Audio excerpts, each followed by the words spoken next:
Hello mga sisi ko, good morning sa inyo. Ngayon ay Lunes. Time check, mga 6 pa lang ng morning. So, di ba halatang inantok pa ko mga sisi ko. Kagigising ko lang. Ginising ako ni Kuya Dave mga 6 a.m. kasi schedule niya ngayon na magpa-laboratory. Simula nung nakalabas siya sa ospital, hindi pa siya naka-update ng kanyang laboratory, sa kanyang sugar, cholesterol, sa kanyang uric acid at saka sa kanyang kriya. Kaya napaaga ako ngayon. Naka-vlog ako ngayon nang bigla, wala ito sa plano. Mga sisi ko na mag-vlog ako ngayon. Kaya lang anong oras na, mag-8 a.m. na. Grabe. 7:47, so magdadalawang oras na ako dito. Tapos si Kuya Dave, nag-open ng tindahan 5, 6, 7, 8. Mag 3 hours na. Ngayong 8, tapos 2 oras ako dito. So ngayon mga sisi ko, habang ako'y nakaupo dito, napaisip tuloy ako nung mga panahon pa ng si Kring Kring ay high school, elementary high school, basta't ganitong oras dito sa tindahan ko mga sisi ko. Naalala ko lang, bigla ko lang talagang naalala. Ibang-iba na talaga. Pagtungtong ng 5 a.m., sunod-sunod na yung mga customer. Nung time na yun ay may mga katulong pa ako. Dito lang ako sa upuan. Yung katulong ko, yung mga nagbibigay ng mga item na binibili ng mga customer. Tapos minsan, pag wala yung katulong ko, nag-iisa lang ako dito, halos hindi ako makaupo. Yan, sunod yun nga mga sisi ko, no? Before, halos hindi ako makaupo. Pag ano lang ng puwet ko, pag upo ko, may tao na naman. Basta halos hindi ka makaupo. Kasi sunod-sunod yung mga tao. Pero iba na ngayon mga sisi ko. Kanina pa ako nakaupo dito. Gilaay na ko ba? Sabi saya pag gilaay na ko. Nisamot kong katulugon kasi hindi ako sanay na gumigising ng ganito kaaga, 5 to 6. Gumigising ako mga 10 talaga, 10 a.m., 9 to 10 a.m. So hindi ako sanay. So lagi na ako nakaupo dito. Mas lalo akong inaantok mga sisi ko sa kakahintay ng may bibili. So ngayon, mag-i-8 na. Ito pa lang yung benta ko sa totoo lang talaga. Ba't naman ako magsisinungaling sa inyo? Ngayon lang may bumili, bata, Bear Brand. Kaya nadagdagan ito. Dalawa lang actually ito mga sisi ko ngayon, 3 na. So 300. 300, 400, 550. Nagiging 550 na siya. So, sa 3 hours na open namin, 550. Yung benta namin. Pero dati, pag ganitong oras, nasa 3,000 na ako mga sisi ko. So, napaka layo na ng kaibahan noon at ngayon. Pero yung isa sa mga pinagdasal ko sa Panginoon na makatapos lang talaga si Kring Kring sa pag-aaral. Yun na yung pinaka-wish ko. Kasi nga, si Kuya Dave ay 2010, pabalik-balik ko na itong sinasabi, umuwi na siya, wala na siyang work. So maganda pa noon, kaya nga si Kuya Dave nakapag-decide na rin noon na huwag na lang mag-work, tulungan niya na lang ako kasi nga busy ako dito.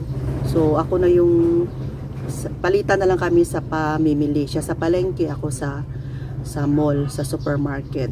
Ako yung bumibili ng mga basta mabili sa grocery, siya sa palengke lahat.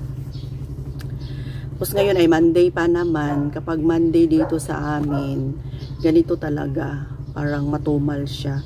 Pero itong benta namin sa ngayon, maaga pa naman, madagdagan din ito hanggang hapon. So hindi na katulad noon na as in malaki talaga yung quota namin sa araw-araw. Pero ngayon, kung ano man yung quota namin noon, nasa kalahati na lang siya. So, napaka laki ng ibinaba talaga ng sales dito sa tindahan namin mga sisi ko. Pero thankful pa rin ako kasi nga sa mga nagdaang taon, 20 years na mahigit. Aside sa nakatapos na si Kring Kring sa pag-aaral, may mga naipundar na rin ako mga gamit tulad ng mga refrigerator. Ayan, doble-doble yung ref ko dito. Hindi ko na nga alang ginagamit yung iba kasi malaki na yung konsumo ng kuryente. I-off ko na lang yung iba. Tapos may mga nabili ako mga simple lang na mga kagamitan kahit papaano. Tapos ngayon patuloy pa rin yung aming paghuhulog ng aming mga SSS kasi kailangan na maging anong tawag niyan, makaabot ka ng 10 years sa SSS na magbayad, pero more than 10 years naman kami. So ganyan na lang talaga kung sa ano pa, Bisaya dawat-dawat na lang o tanggap-tanggap na lang talaga kung ano man yung hindi natin masasabi talaga kung ano yung bukas sa mga sisi ko. Lalong-lalo dito sa amin na marami na mga kakompetensya talaga. So sa ngayon, kahit na ganito na lang yung benta namin ay still fighting pa rin kami na provide pa rin yung mga needs namin. Pero kailangan na talagang mag-budget. Budget na talaga mga sisi ko. Bawasan yung mga hindi na masyadong importante. Hindi, sa ngayon, stop na ako sa pamimili ng mga kahit anong mga gamit. Ang binibili ko na lang ay yung napaka-importante like yung washing na automatic. Napakita ko sa inyo yung washing na automatic. Pinaka-importante talaga yun kasi tumatanda na ako. Masakit na yung likod ko sa paglalaba. Yun lang, stop na ako sa pamimili ng mga kagamitan sa bahay, pagpapaganda ng bahay, wala na. Stop na ako mga sisi ko. Pangit na nga yung loob ng bahay namin. So sabi ko kay Kring, siya na lang yung bahala magpaganda ng bahay namin. Ako wala na akong plano pa. Yung igagasto ko sa pagpapaayos ng bahay, ipunin na lang namin ni Kuya Dave para sa, dito na sila, ni Maki. Para sa future. So, ayan, kakarating niya lang. Asa ito yung kamot, be? Pakita ito yung kamot, be. Gikan sa laboratory. Ayan, tingnan nyo. Yung gusto. Ayan. Sabi ko, bili ka na lang ng ulam. Uy, tingnan mo good yung kulay natin. Oh, ang layo. Oh, di ba puti kayo ko? Ayun, mga sisi ko. Oh, napansin niyo. Puting-puti ako, bro. Sa skincare ko siguro to. Kung gusto niyo, maglagay ako ng product dyan sa baba. Kung gusto niyo lang na gamitin yung ginagamit kong mga lotion. Ayan. Napansin ko talaga, parang pumuti ako or parang sa, madilim naman dito na party. Yun na nga mga sisi ko, no? Balik tayo. So, saan na ba ako? Yun na nga, hindi na lagi kong sinasabi na yung mga nakaraan ay hindi na talaga maibalik. So, thankful na lang talaga at nakasurvive sa lahat ng mga pagsubok. And yun na nga, sa ngayon, kaya pa naman na mabuhay kami sa aming tindahan, pero budget na, hindi na gaanong umaalis pag Sunday. Kasi nga, di ba, sa mahal na bilihin ngayon, paglalabas ka pa kung Sunday. Napakalaki ng gasto. Hindi talaga maiwasan na kakain sa labas, makakita ng mga mabubudol, di ba, mga sisig ko. So, ganito ba talaga, Kuya Dave? Anong oras na mag-i-8 na? Magkano pa lang yung benta? Mingaw kayo. So, di ba? Mingaw basta Monday. So, yung mga soki namin na iba, dati, hindi na makapunta dito sa amin kasi naharangan na sa baba may tindahan. Maliit man yung tindahan nila, pero sa labas. syempre, kung mga kape, sugar, itlog, doon na bumibili. Dito din sa katabi ko, yung mga customer doon sa taas, naharangan na. Mas lalo na doon sa labas. Kung naipakita ko sa inyo, mga wholesaler, malalaking tindahan. Sa labas mismo ng subdivision, ang dami ng tindahan. Kaya, expected na talaga na ganito na lang. Sabi ko kay Kuya Dave, mag-abroad na lang siguro ako.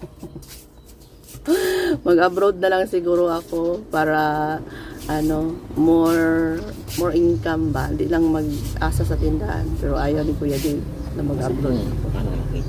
Ngayon pa daw ako mag-abroad na matanda na ako. Dito na lang daw kami. Pagtiyagaan na lang namin kung magkano tong kikitain namin. Abroad pa ka, graduate din muna. Importante. Tapos na si Kring Kring. So, ang na lang pala namin ngayon ay wala na kaming estudyante pero yung aming health insurance na lang talaga ang pinaka-importante.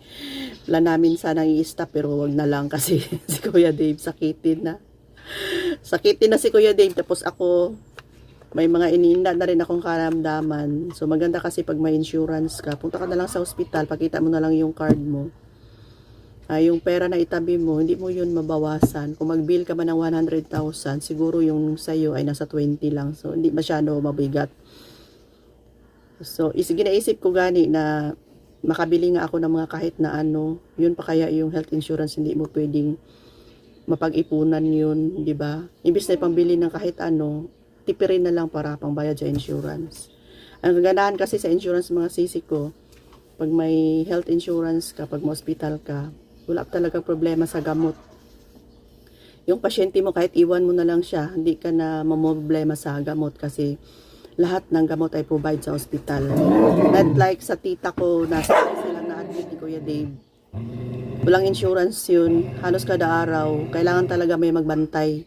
Halos kada araw, anong oras man may ibibigay na reseta at ipabili sa iyo para mainom ng pasyente. Pero kung may health insurance ka, wala. Pwede kang iwan doon kasi ang nurse na bahala. Okay, so mahaba na yung ating ano ngayon. Real talk lang ito ngayon. Wala sa planong pag-vlog ko. Pero napa-vlog ako. Nanibago ako kasi ako mga sisi ko. Minsan lang ako makapagbantay ng tindahan. Nandito na si Kuya Day ng maaga. Pero nung wala pa siya, ako talaga yung nag-o-open at nag-o-close. So alam ko yung takbo ng tindahan. Pero ngayon, ganito na pala. Upo ka na lang upo. Halos hindi ka na makatayo. Okay, so maaga pa naman. 8 pa. Pwede pa siguro ako matulog ulit. Kuya Dave. Si Kuya Dave nakakain na ng almusal. So mamaya niya na balikan yung result. So bye for now. Thanks for watching sa story ko ngayong araw. Love you mga sisi ko.